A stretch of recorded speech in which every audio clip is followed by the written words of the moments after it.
Friends, आज के इस वीडियो लेक्चर में हम डिस्कस करने वाले हैं मक्का में जो स्टॉल क्राट या व्रंत विगलन रोग लगता है उसका दूसरा पार्ट। इसमें हम सिफेलोस्पोरियम स्टॉल क्राट के बारे में डिस्कस करेंगे। इससे पहले वाले वीडियो लेक्चर में हमने पीथियम के द्वारा लगने वाला स्टॉल क्राट के डिजीज़ के बारे में पूरा वीडियो अपलोड किया हूँ। जो भी व्यूअर्स नहीं देखे हैं उस वीडियो लेक्चर को भी देख सकते हैं। तो आज हम सिफेलोस्पोरियम स्टॉल क्राट की बात करेंगे। तो ये जो सिफेलोस्पोरियम स्टॉल क्राट है, ये डिजीज सिफेलोस्पोरियम की दो जातियों द्वारा उत्पन्न होता है, जिसमें से पहली है सिफेलोस्पोरियम एक्रीमोनियम वैरायटी सेरियम। इसके द्वारा ब्लैक बंडल डिजीज काज किया जाता है। दूसरी जो यहाँ पर जाति है सिफेलोस्पोरियम मेडिस, इसके द्वारा लेट विल्ट यानी पछेती म्लान डिजीज काज किया जाता है। तो इसमें दो प्रकार के जातियों के द्वारा दो प्रकार के डिजीज़ यहाँ पर दिखाई देते हैं। तो जिसमें पहला है आपका ब्लैक बंडल डिजीज़। ये रोग सर्वप्रथम 1924 में अमेरिका में देखा गया था और उसके बाद भारत में ये रोग वर्ष 1960 में अजमेर में देखा गया। आजकल जितने भी भारत में मक्का उगाने वाले राज्य हैं उनमें ये रोग दिखाई पड़ता है और इसका ज़्यादातर प्रकोप आपका जो उत्तर प्रदेश का तराई भाग है, अर्थात ये उत्तराखंड का एरिया और राजस्थान आंध्र प्रदेश में ये रोग सर्वाधिक पाया जाता है। और जो दूसरा है मक्का में लेट विल्ट डिजीज, ये रोग सर्वप्रथम 1960 के करीब अरब में देखा गया था और भारत की बात करें तो यहाँ पर यह रोग सर्वप्रथम 1969 में हैदराबाद और पंतनगर में देखा गया था। अब इसके बाद दोनों जो यहाँ पर डिजीज़ हैं उनके दोनों के अलग अलग सिम्टम्स या लक्षण दिखाई देते हैं। तो एक एक करके हम डिजीज़ के यहाँ पर लक्षण देखेंगे। तो इसमें जो पहला डिजीज़ है यहाँ पर ब्लैक बंडल डिजीज़। इसमें जो सिम्टम्स होते हैं, इसमें जो कवक है मुख्यतया वो जो इसके वैस्कुलर बंडल होते हैं इसके ऊपर आक्रमण करता है और पौधे फिर समय से पहले ही सूख जाते हैं। ऐसा लगता है कि जैसे पौधे जल की कमी के कारण सूख गए हों।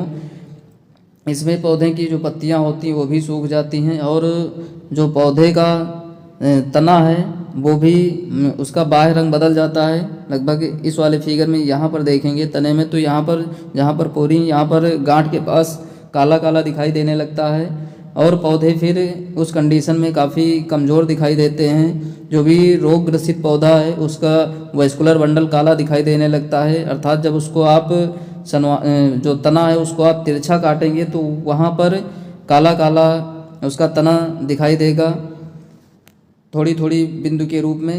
तो उस कंडीशन में यहाँ पर वैस्कुलर बंडल ही मुख्यतः इसमें प्रभावित होता है। अब इसके बाद जो दूसरा यहाँ पर डिजीज़ है लेट विल्ट, जिसको हम पछेती म्लान कहते हैं।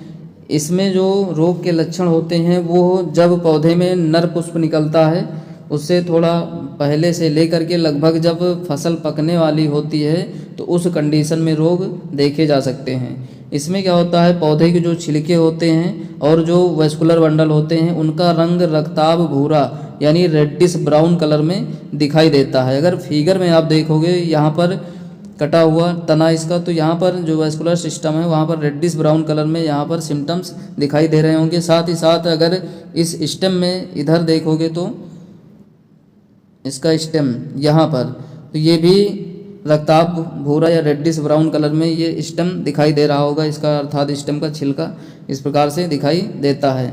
साथ ही साथ इसमें जो पौधे के तना होता है उसका पित्त ये भी विघटन होने लगता है, जिसके कारण ये खोखले हो जाते हैं। इसमें यहाँ पर देखिए खोखलापन दिखाई दे रहा होगा। साथ ही साथ इस सिस्टम में देखोगे तो यहाँ पर ये स्टेम पूरा का पूरा खोखला दिखाई देने लगता है और इसमें फिर संवहन बंडल बिखर जाते हैं। अपस्थानिक जो जड़ें होती हैं वो भी गल जाती हैं। साथ ही साथ जो मृदा के पास के व्रंत होते हैं वो भी सड़ जाते हैं और पौधे की जो निचली पोरियां होती हैं वहाँ पर भी विगलन की समस्याएं देखी जा सकती हैं।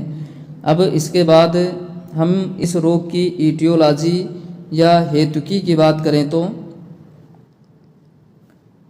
इसमें जो पैथोजन है ये सिफेलोस्पोरियम एक्रीमोनियम वैरायटी सेरियम है और जो दूसरा है सिफेलोस्पोरियम मेडिस। दो प्रकार के इसमें पैथोजन हम पहले ही बताए हैं पाए जाते हैं। तो इसमें एक एक करके हम इसके बारे में जानेंगे। पहला है सिफेलोस्पोरियम एक्रीमोनियम वैरायटी सेरियम। इसका जो कवक जाल होता है वो शाखित होता है, अर्थात सेप्टेट होता है। ये कवक जाल है, इसमें ब्रांचेज इस प्रकार से पाई जाती हैं जो कि सेप्टेट होता है। और ये यहाँ पर सेप्टा या पट भी पाए जाते हैं। और ये कचाव या हाया लाइन होता है। माप में अगर इसकी चौड़ाई की बात करें तो ये 1 से 4 म्यू माइक्रोन चौड़ा होता है। 1 से लेकर के 4 म्यू माइक्रोन इसकी चौड़ाई हो सकती है। अब इन्हीं कवक जाल या हाइफा से फिर कोनेडियोफोर यानी कोनेडियम धर का निर्माण होता है, और यहाँ पर ये हाइफा ही पड़ा हुआ है। इसी से फिर ये कोनेडियोफोर निकले हुए हैं। अब ये जो कोनेडियोफोर होते हैं वो सीधे होते हैं और ये पटहीन होते हैं, अर्थात इसमें कोई सेप्टा नहीं पाया जाता है। और साथ ही साथ ये तंतु रूपी यानी फिलामेंटस टाइप के होते हैं। और ये माप में 11 से 16 म्यू माइक्रोन ये लंबे होते हैं। इनके लिए लंबाई की बात करें तो ये 11 से लेकर के 16 म्यू माइक्रोन की होती है। और इनकी जो चौड़ाई होती है वो 2 से 3 म्यू माइक्रोन की इनकी चौड़ाई पाई जाती है। अब इन्हीं के सिरे पर फिर कोनेडिया का फॉर्मेशन होता है। अब इनकी जो कोनेडिया होती हैं वो एक कोशिक होती हैं, अर्थात ये जो कोनेडिया यहाँ पर दिखाई दे रही हैं वो एक कोशिक हैं। और ये अंडाकार या दीर्घवृत्ताकार होती हैं। अंडाकार भी दिखाई दे सकती हैं या फिर दीर्घवृत्ताकार दिखाई दे सकती हैं, यहाँ पर दिखाई दे रही होंगी। और ये कचाव या हाया लाइन होती हैं। और इनकी जो माप है वो 4 से लेकर के 7 म्यू माइक्रोन लंबी इनकी कोनेडिया हो सकती हैं। और जो चौड़ाई की बात करें तो ये लगभग 1.5 से लेकर के 2.5 म्यू माइक्रोन ये चौड़ी इनकी कोनेडिया बनती हैं। अब इसके बाद जो दूसरा है सिफेलोस्पोरियम मेडिस, इसका जो कवक जाल होता है वो शाखित होता है, ब्रांच होता है। इसमें भी कवक जाल शाखित पाया जाता है। और ये पटयुक्त होता है, अर्थात इसमें भी इस प्रकार से पट या सेप्टा पाए जाते हैं। ये कचाभ युक्त होता है। और ये माप में 2 से लेकर के 4 म्यू माइक्रोन चौड़े होते हैं। इनकी जो चौड़ाई होती है वो 2 से लेकर के 4 म्यू माइक्रोन तक चौड़ी हो सकती है।